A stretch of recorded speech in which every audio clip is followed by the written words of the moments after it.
Halo, apa kabar pemirsa? Berjumpa lagi bersama saya Yusli Hayanti dalam Warta Parlamentaria yang akan menyajikan rangkuman informasi seputar kinerja dan kegiatan Dewan Perwakilan Rakyat Indonesia dalam 30 menit ke depan. Inilah Warta Parlamentaria selengkapnya.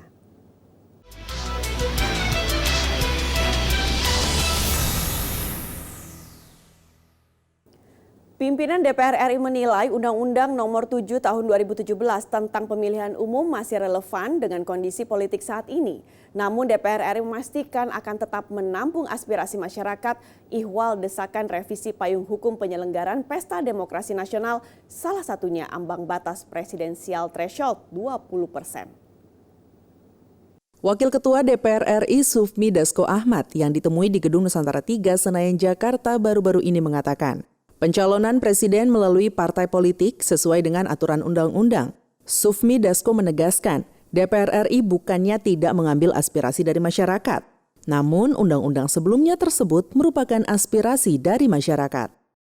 Turunan Undang-Undang Dasar kan itu soal pencalonan presiden, wakil presiden itu memang dilakukan oleh partai politik. Jadi kita bukan tidak mau mengambil aspirasi dari masyarakat, tetapi kemudian undang-undang yang dibuat itu revisi dengan yang tahun 2017 itu juga sudah berdasarkan aspirasi dari masyarakat. Sufmi Dasko juga mengatakan DPR RI akan menampung aspirasi yang berkembang di masyarakat. Sufmi Dasko juga memastikan masukan mengenai revisi undang-undang pemilu tidak akan mengganggu tahapan pemilu. Kita sekarang sudah masuki proses tahapan pemilu.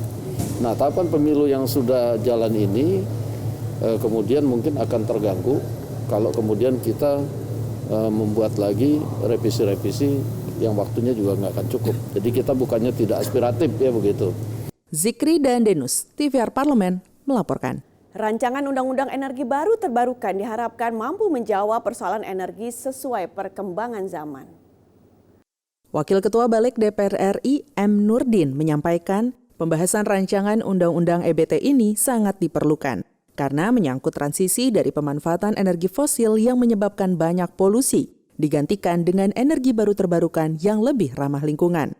Ditemui saat rapat kerja dengan Menteri ESDM di ruang rapat Balik DPR RI, M. Nurdin menyebut cadangan minyak dalam negeri diperkirakan akan habis pada tahun 2030. Untuk itu harus segera dicarikan solusi, yakni pemanfaatan energi alternatif lain.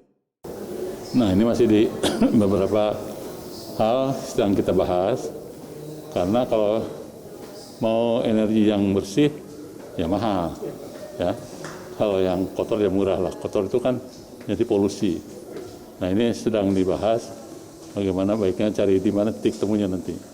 M. Nurdin menambahkan, dalam rancangan Undang-Undang EBT akan dibahas lebih banyak mengenai pemanfaatan energi listrik dan juga nuklir, yang bisa menjadi sumber energi alternatif pengganti energi fosil. M. Nurdin mengatakan, Kementerian Energi Sumber Daya Mineral akan ditunjuk menjadi leading sektor dalam rancangan Undang-Undang EBT ini. Anggarannya akan diminta oleh Presiden, jangan membebani APBN. Nah, sekarang tekniknya seperti apa? Ya, apa dengan orang-orang bisnis to bisnis, seperti apa ini formulasinya nanti kita akan minta juga dari Menteri Keuangan, dari Menteri Perdagangan, Perindustrian untuk mendapatkan masukan. Sehingga undang-undang ini betul-betul komprehensif. Oki Zulindra dan Kiki, TVR Parlemen, melaporkan. Wakil Ketua Komisi 3 DPR RI Adis Kadir mengapresiasi pihak Kepolisian Daerah Kepulauan Riau, Inspektur Jenderal Polisi Aris Budiman dalam melakukan antisipasi dan pencegahan terhadap masuknya virus varian baru COVID-19 yang bernama Omikron. Adis Kadir menilai langkah strategis dan pemberlakuan satu pintu yang dilakukan Polda Kepri terhadap masuknya para pekerja migran Indonesia atau PMI ke Batam sangat tepat. Adis Kadir berharap jangan sampai varian Omikron muncul dan menyebar secara masif di Indonesia. Ya, pintu-pintu luar ditutup, yang masuk cuma lewat Kepri, 2 pelabuhan saja kalau tidak salah. Di Batam Center sama di mana satu di Lagoy ya Pak ya. Cuman 2 itu saja, semua masuknya di Batam. Jadi memang harus dibantu juga ini pemerintah ini. Coba bayangkan kalau masuk 250 sampai 300 orang per hari. Ini sudah numpuknya mungkin sudah ada 20 ribuan kali barangkali lebih. yang di karantina itu. Belum lagi masalah imigran-imigran gelap yang dari Vietnam, yang dari Bangladesh dan lain sebagainya. Ini harus menjadi perhatian. Selain permasalahan virus varian baru, Adis Kadir menyoroti masih minimnya anggaran yang diberikan kepada pihak Polda Kepri dan Badan Narkotika Nasional Wilayah Kepulauan Riau. Adis Kadir menjelaskan, Kepri sangat membutuhkan tambahan anggaran untuk menunjang sarana dan prasarana dalam melakukan tugasnya. Letak geografis yang sulit dijangkau dan wilayah kepulauan menjadi salah satu kendala Polda Kepri dalam menangani kasus pencurian ikan dan peredaran narkoba di tengah laut. Jangan sampai jaringan narkoba internasional bebas dan mudah masuk melakukan transaksi di Kepri. Rohim Nugraha, TVR Parlemen, melaporkan. Pemirsa, kami masih memiliki banyak informasi lain dalam Warta Parlamentaria. Salah satunya datang dari TKDD berperan terhadap pemulihan ekonomi. Tetaplah bersama kami.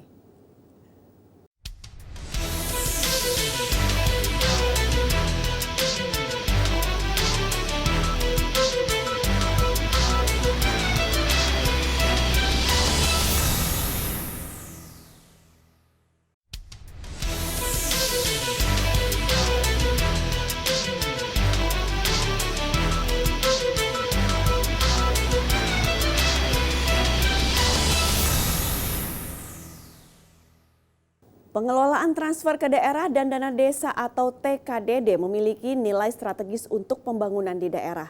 Meski begitu banyak kepala daerah masih mengalami kendala terkait TKDD, Badan Anggaran DPR RI mendorong penyelarasan pemahaman terkait pengelolaan TKDD antara pemerintah pusat dan pemerintah daerah agar menjadi berkualitas.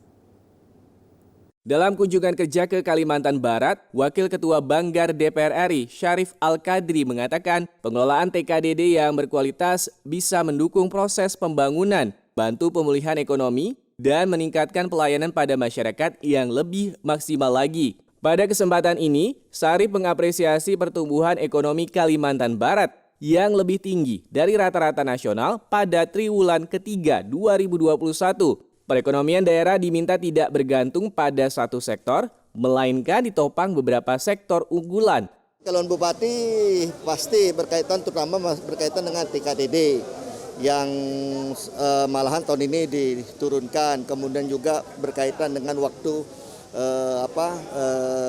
transfernya, sehingga juga ini mempersulitkan. Kemudian ada aturan-aturan, contohnya dana desa berkaitan dengan BLT.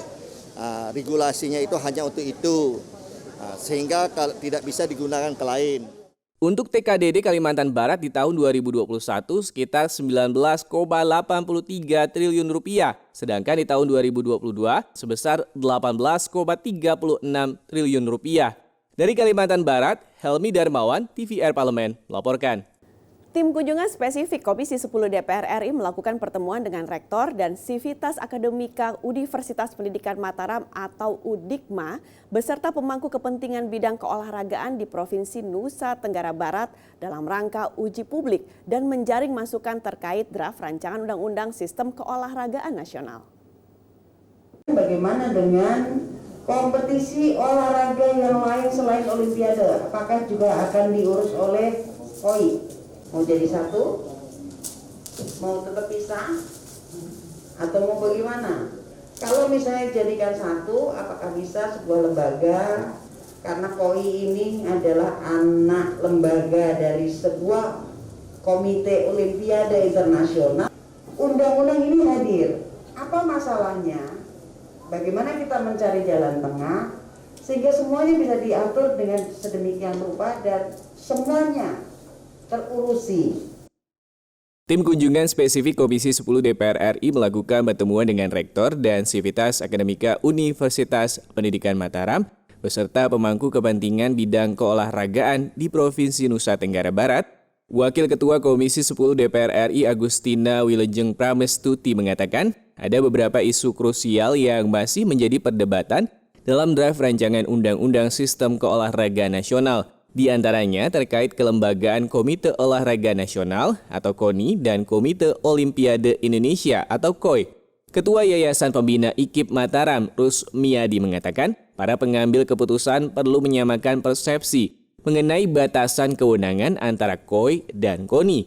Nah, kalau batasannya kita sepakati, di sini perlunya adalah persepsi yang sama. Kapan itu ditangani oleh KOI? Kapan itu ditangani oleh KONI? Karena masalahnya objeknya sama, yaitu cabang olahraga. Dari Kota Mataram, Nusa Tenggara Barat, Syahroni, TVR Parlemen melaporkan. Maraknya kasus pinjaman online atau pinjol legal ataupun ilegal yang menjerat masyarakat dengan tagihan tinggi maupun kasus asuransi unit link oleh nasabah beberapa asuransi menjadi sorotan anggota Komisi 11 DPR RI. Otoritas Jasa Keuangan atau OJK dinilai belum optimal dalam memberikan pelayanan dan pengawasan untuk perlindungan konsumen.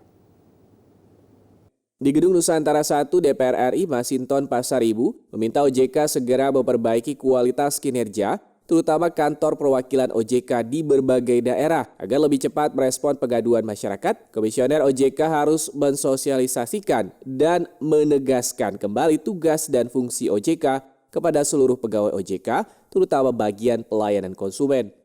Sebagai tempat yang memberikan pelayanan prima kepada masyarakat, kita tidak ingin ada masyarakat yang terkatung-katung, terbengkalai, ya, ketika berurusan dengan industri jasa keuangan karena tidak terlayani secara optimal oleh OJK. Tidak jauh berbeda, anggota Komisi 11 DPR RI Ahmad Najib juga mengkritisi pelayanan OJK di kantor regional yang dinilai kurang responsif dan terkesan mengabaikan pengaduan masyarakat. Komisioner OJK harus mengevaluasi kinerja kelembagaan OJK di seluruh Indonesia secara menyeluruh, khususnya dalam pelayanan masyarakat. Banyak sekali pengaduan keluhan masyarakat ketika mereka mengadukan permasalahannya ke kantor regional di masing-masing provinsi itu, bahkan tidak saja dilayani, mereka tidak bisa masuk ke kantor atau ke gedungnya. Ini keterlaluan saya pikir. Andri, TVR Parlemen melaporkan. Pemirsa TV Parlemen, jangan kemana-mana karena kami masih memiliki banyak informasi lain yang menunggu Anda tentunya setelah jeda berikut.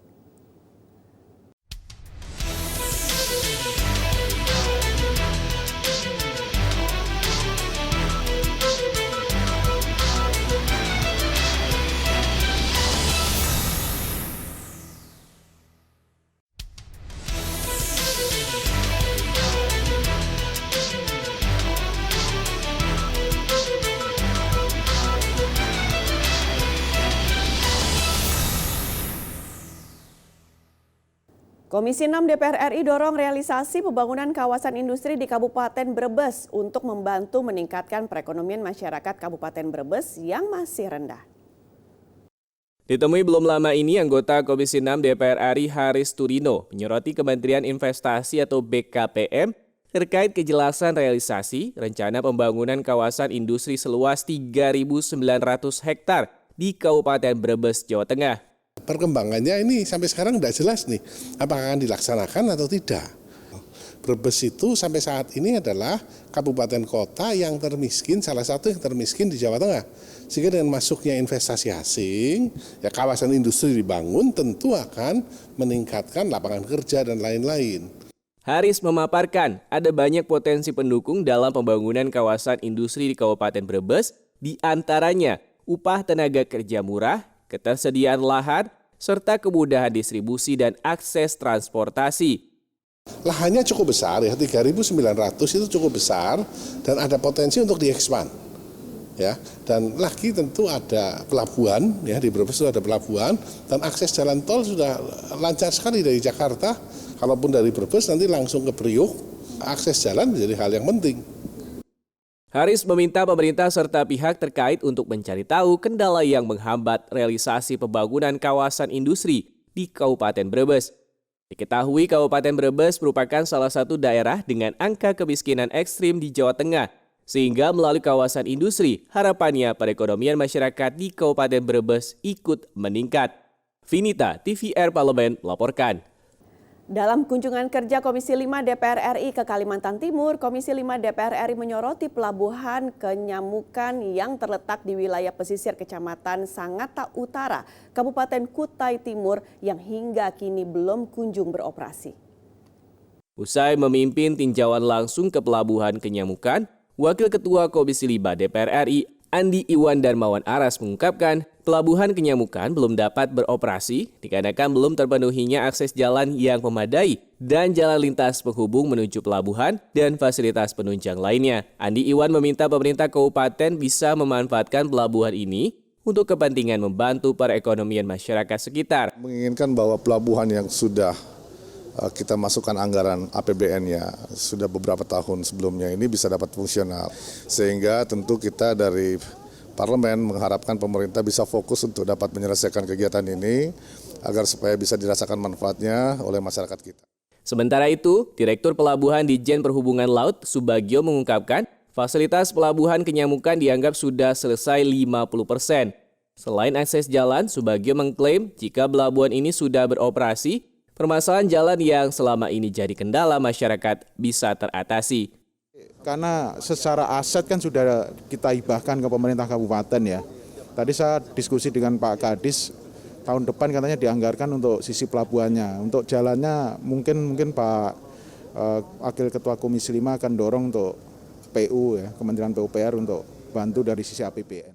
Dari Kabupaten Kutai Tibur, Alfa TVR Parlemen melaporkan. Digitalisasi keuangan terus digencarkan pemerintah bersama Bank Indonesia dan OJK sebagai salah satu faktor mempercepat pemulihan ekonomi di tengah pandemi COVID-19. Anggota Komisi 11 DPR RI menilai digitalisasi keuangan dan perbankan syariah akan menciptakan keadaan masyarakat mengakses produk layanan jasa keuangan atau inklusi keuangan. Hal tersebut juga akan berpengaruh pada akses permodalan UMKM, salah satunya di Jawa Barat. Dalam kunjungan kerja reses ke Jawa Barat, Gus Irawan menilai digitalisasi keuangan di Indonesia saat ini mulai berkembang cukup pesat, diikuti keuangan berbasis syariah. Hal seperti itu perlu terus didorong lebih maju dengan memperbaiki sistem dan produknya. Meski demikian, harus tetap ada evaluasi berkala terutama pada jasa perbankan syariah. Bahkan syariah juga harus sudah melakukan digitalisasi karena arah ke depan itu ya produk semua bahkan kegiatan itu sudah dengan digitalisasi. Sementara itu, anggota Komisi 11 DPR RI Ahmad Najib kembali mengingatkan perwakilan OJK di Jawa Barat harus berperan aktif dalam upaya pengawasan dan perlindungan konsumen, mengingat banyaknya kasus pinjaman online dan produk asuransi unit link yang telah merugikan masyarakat di tengah pandemi COVID-19. Lembaga keuangan diminta meningkatkan koordinasi komunikasi dengan Kementerian Komunikasi dan Informatika. Pinjol, kemudian masalah-masalah di industri asuransi. Nah, kami meminta OJK mengoptimalkan perannya. Dari Jawa Barat, Ajib Caniago, TVR Parlemen, melaporkan. Dan berakhir sudah perjumpaan kita dalam Warta Parlamentaria. Saya Yusli Hayanti beserta seluruh kerabat kerja yang bertugas mohon undur diri. Sampai jumpa di Warta Parlamentaria berikutnya.